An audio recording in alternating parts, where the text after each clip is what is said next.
नमस्कार शेतकरी मित्रांनो, तर स्वागत आहे आज एका नवीन अशा व्हिडिओमध्ये. तर मागं आपण एक टोकन केलेला व्हिडिओ तुम्हाला दाखवला होता. तर त्याच शेतकऱ्याची आपल्याला कंप्लेंट आलेली आहे, म्हणजे त्यांनी सांगितलं फोन करून आम्हाला की तुम्ही व्हिडिओ काढायला आला होता त्या शेतामध्ये. तर तिथं बी नसलेलं आहे, म्हणजे हे काय तुम्हाला दाखवतो बियाचा काय प्रॉब्लेम झाला. असे आम्ही बरेच बी उकरून बघितले, शेणासारखं बी झालेलं आहे, शेलकुटासारखं झालं आहे. असं उकरून बघितलेलं आहे आम्ही इकडं. असं उकरून बघितलं जी बी निघतंय हे अशी बी निघालेली आहेत.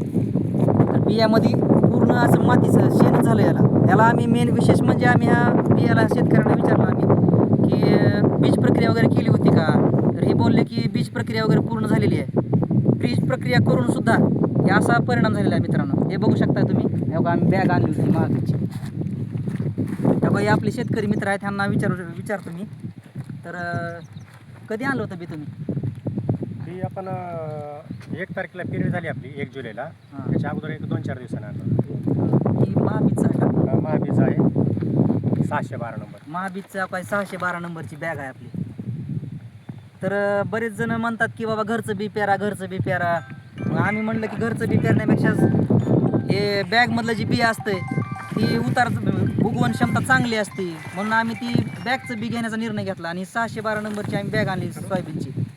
तर बॅग आणल्याच्यानंतर पेरणी झाली, सगळं झालं आहे. म्हणलं आता चांगलं आलं असेल म्हणून मी त्यांना फोन केला होता आज ह्या उद्देशानंच की कसं उगवलं आहे काय नाही. तर आमचे शेतकरी मित्र काय म्हणले की बी काय उगवलं नाही, बी भांडारून चाललं आहे, नासायला लागलं बी.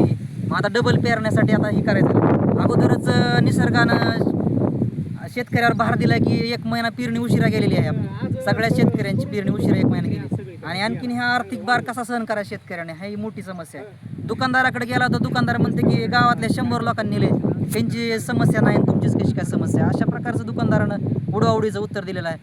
तर ह्याच्यामध्ये काय समाधान करता येईल, पण शेतकऱ्याला भार कसा सहन करा हा मोठा प्रश्न आहे. तर हा एक छोटासा प्रयत्न होता की म्हणणं मांडायचं म्हणून हा प्रयत्न होता शेतकऱ्याचं म्हणणं मांडण्यासाठी.